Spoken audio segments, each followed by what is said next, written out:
The combat system in Ghost of Yōtei can be as honourable or as devious as you want it to be.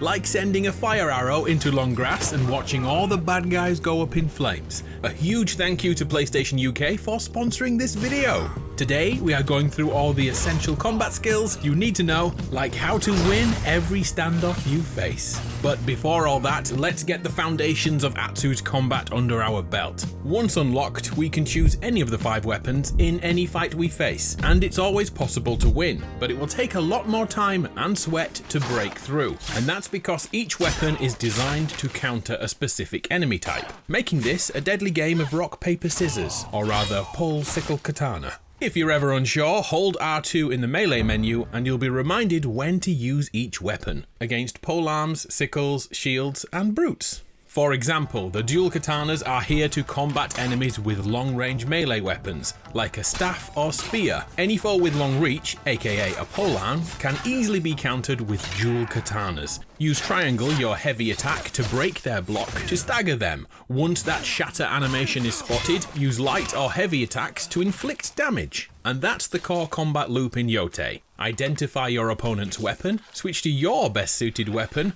break their defense with triangle attacks, then cut them to shreds.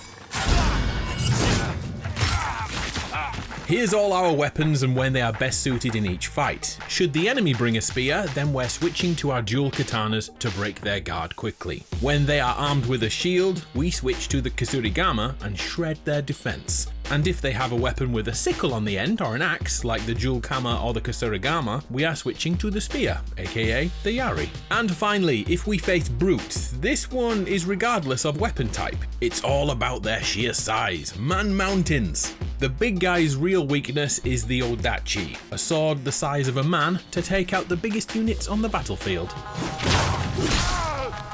And finally, our single katana known as the Wolf Blade. This will be your primary weapon for the entire game and does well in pretty much all scenarios. The one it excels in is against other katana wielders, so I guess the rock, paper, scissors theory is out the window now.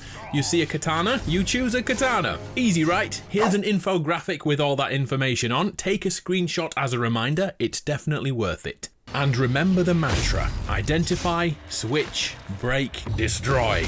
Oh no, wait, I tell a lie, there is one thing I've definitely missed.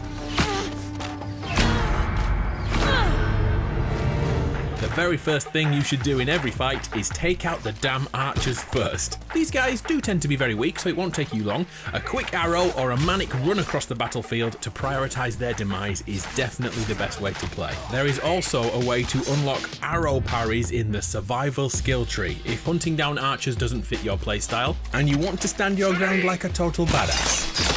Yeah, alright, it looks good. You'll also need to unlock the safe fall skill first, which is made for players who like to jump off crazy heights and style it out with a roll. To show how impressive that is, take a look at the same jump without the roll.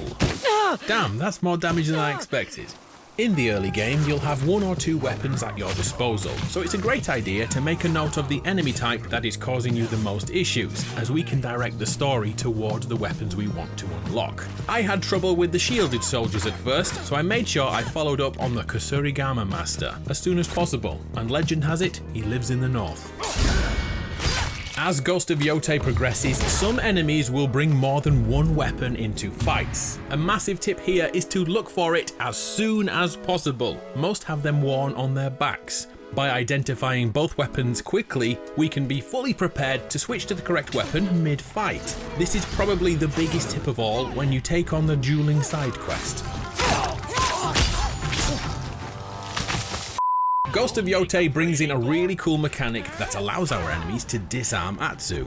The yellow glow indicates the imminent strike, and we're supposed to hold triangle for a split second and release it to counter.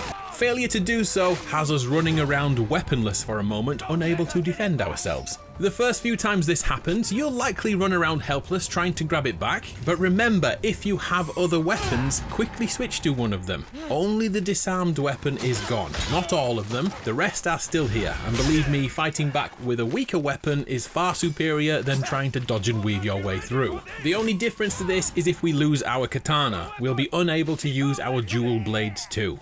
I made that mistake many times. Don't be me. And speaking of the disarm, if you're having trouble timing the counter, then just simply don't bother. Because dodging works too. There's a large evasion window should the feverish nature of the fight get too hectic for you.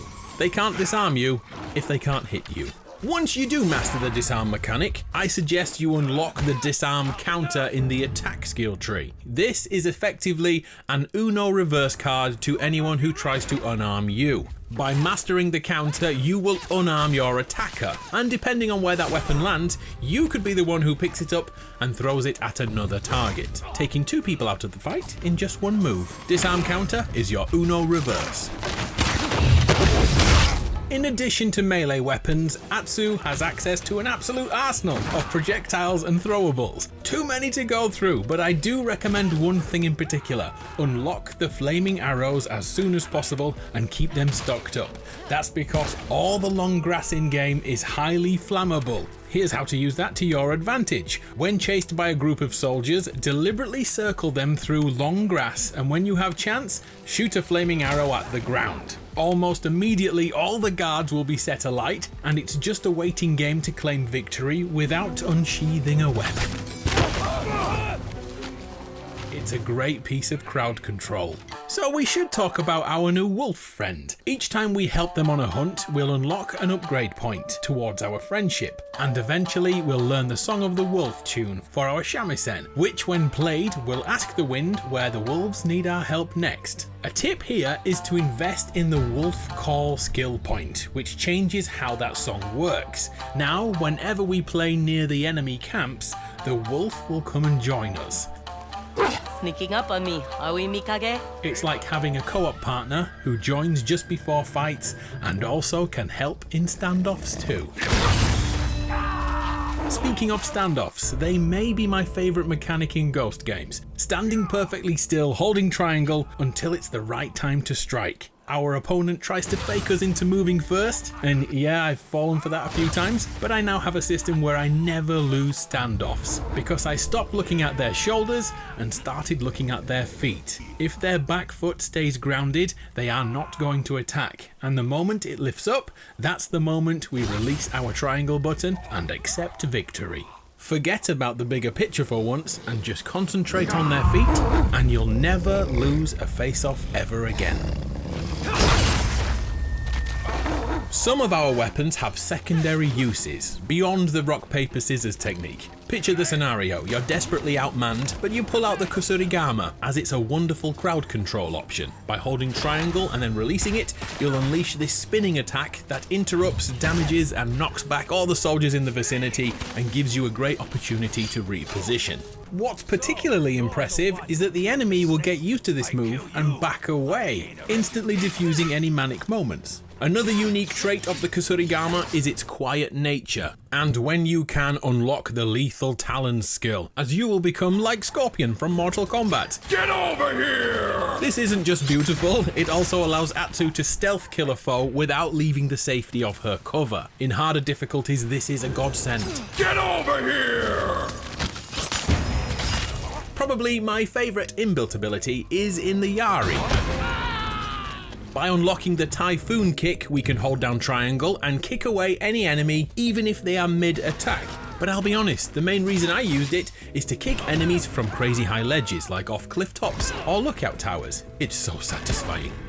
An early unlock for the dual katanas is the Tempest Strike, a 9-hit combo that slowly builds stagger damage, and best of all, the final hit is unblockable. Absolutely perfect in the early game when learning the ropes, and it sure looks amazing when you land it. There are so many more ways to get the edge in combat in Ghost of Yōtei, even before combat begins, like ripping down your wanted posters to refill your spirit gauge. But let's leave that for next time. I'll be back with more tips and tricks and some amazing secret armor sets you need to hunt down. Thanks to PlayStation UK for sponsoring this video. I'm Adam, you're awesome, it's been a pleasure, I'll see you next time.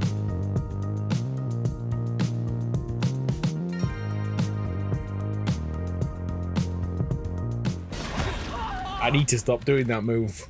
There's a right graveyard down there.